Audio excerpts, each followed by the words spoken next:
podcast going first, and we'll start with Paul Gilmore, Sky Sports News. Thanks, Adrian. Hi, Frank. Hi, Paul. Frank, have you any injury or availability updates, in particular around Arisa Balaga and Thiago Silva, or any fresh injury concerns? No, well, Thiago's fit. Taking him out of the trip to Russia was more of a maintenance issue for him. Kepa is outside as I speak, has got some progression in his shoulder injury, so we're hopeful, but we'll see with that one. And in terms of the rest of the squad, we don't have any clear injuries, but we do have a bit of a tired group. We arrived back quite late in the early hours of this morning, so I'll have to assess everybody as much today, but probably more tomorrow, to see how they've settled down over the next 24 hours, and we'll see where we're at. So clearly, perhaps some tiredness a factor, but how much do you consider previous success in fixtures when selecting a team? I'm thinking specifically of Pulisic and the impact he made at Burnley last season. Yeah, no, I don't. I'm aware of it. I don't always factor in games from last season, but I'm aware of it. Christian played a lot of good games last season. He's an important player for us. Came on last night and we saw his qualities, and it was important that he had some rest last night because he's played 3 games in a week since he's come back from injury. So I'll have to take the balance of history or the players, the fresher ones I feel, and also trying to keep some consistency and stability in a starting 11. You mentioned Pulisic and his impact last night, Ziyech as well, Hudson-Odoi, and then that's before we mention all the other attacking players. How are you finding that in terms of trying to fit them all in? Does the sheer number of games help you convince them that their time will come? Yeah, well, I mean, with Hakim Ziyech, I thought he was really good last night, and you consider that's his first start for months, so he hasn't been fit, so that was a big plus of the evening. With the other players you mentioned, I think not just myself, but all the managers, particularly managers who are competing in European football at the moment, and finding that this is a really heavy schedule of games. So we do need options, and in attacking areas we have options. We're also searching for relationships because some of the newer players are learning about each other and how we want to play. So I've got no problem with the options at the minute, and the players have to understand that when you play every 3 days consistently up until Christmas and beyond, then there will be some rotations at times, and we need everybody. And you mentioned last night, Frank, the discussions you will have over penalties. Now, obviously Jorginho's record is very good.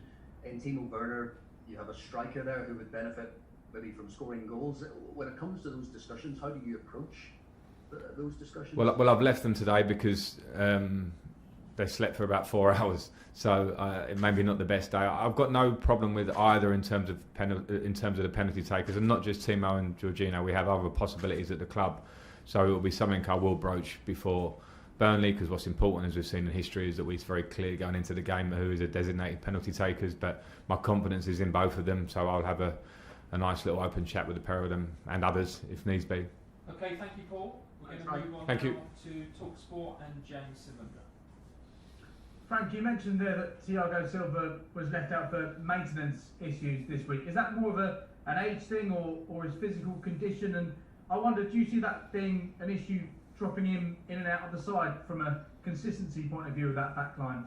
No, I just think with Thiago personally, then it makes sense. You know, I know I was the player towards the end of my career, not to say towards the end. I think he has ambitions to keep playing for a good couple of years, and rightly so, the way he looks and the condition he's in. Just trying to make sure that we get the best out of him over the course of a season. And I think in this schedule where we have game after game after game, a game that involved a lot of travelling that we've just been through in the last couple of days, it just made pure sense. And I spoke with Thiago. If he had to play that game, of course he could have played it, but we have to put it in the context of what we got ahead of us. So in the end, it ended up a nice exercise in the fact that we got a result. Antonio Rudiger came into the team and played really well last night. So that's the competition we need as well. We can't just rely on a starting at 11. We need everybody. And Thiago, I'll manage slightly differently because of the circumstance. In terms of, you look at the opposition manager this weekend, Sean Dyche, he just celebrated his 8th year anniversary at Burnley. The way you're going about your job on a day-to-day basis here at Chelsea, are you planning to be here for an extended period of time? Maybe not 8 years, but planning to be here long term at least? I'm planning for the weekend. I'm planning for the next month. I'm planning to see how well we can do this season. No manager, I think, will probably commit to the answer you want me to say there, that I'm going to plan any further than this season. So I think it's a great achievement by Sean, what he's done at Burnley, and an absolutely fantastic achievement actually when you think about the balance of the Premier League and the spend and the outgoings and what results he's produced there year after year. I've got absolutely a huge amount of respect for him, and they're always a difficult game. We had 2 good results against Burnley last year, but I've got no doubts, and I've watched them, particularly their last game against Tottenham, and how difficult they made it for Tottenham. It's going to be a very tough match. Vicky Sparks, PLP. Hi Frank, good to see you. Hi Vicky.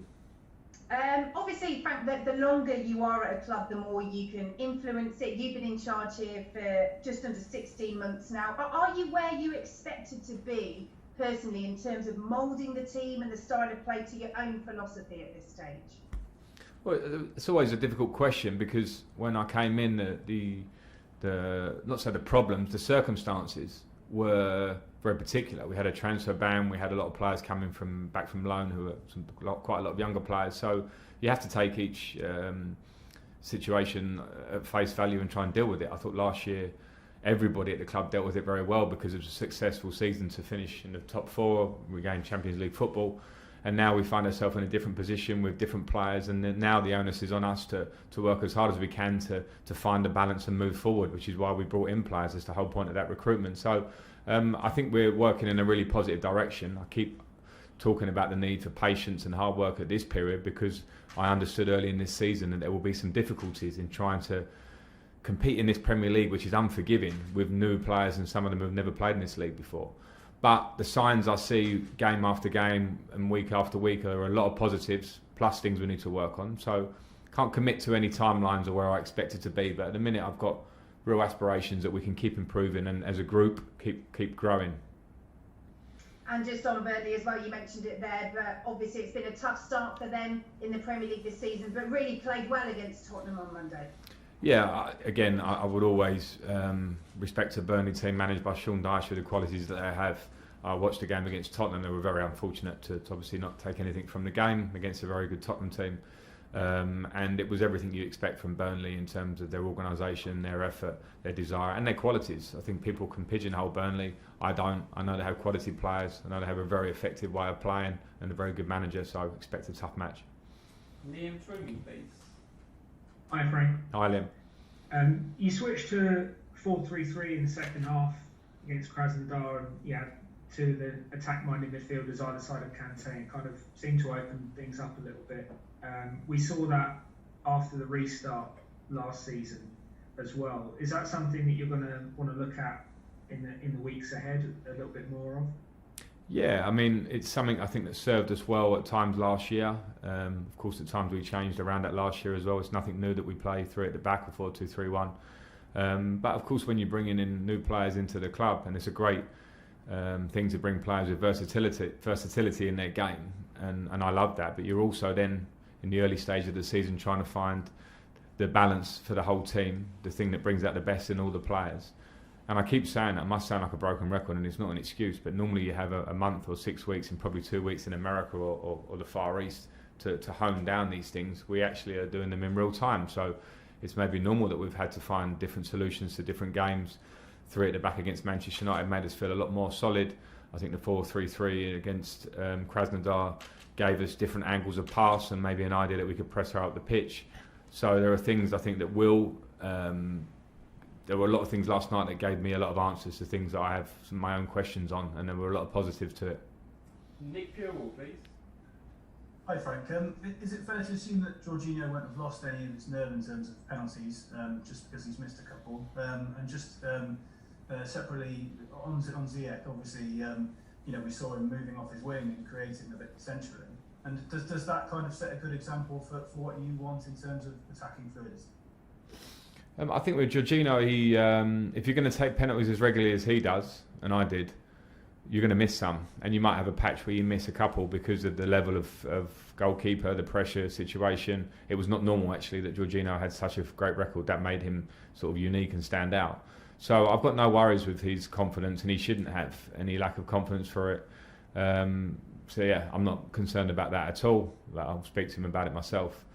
Hakim Ziyech, yeah, I mean, I think to have, when we brought Hakim into the club, it's because I'd watched him a lot and we'd played against him the year before, and I knew his qualities that he can play as a winger that gives us real width, but also gives us the clever movements when he comes off the line and can really produce important passes, assist kind of passes or break the line passes that he takes on that maybe other players don't. So he brings us something certainly I feel different to what we have in terms of style, and the real glimpses and more than glimpses that he showed last night are really positive signs.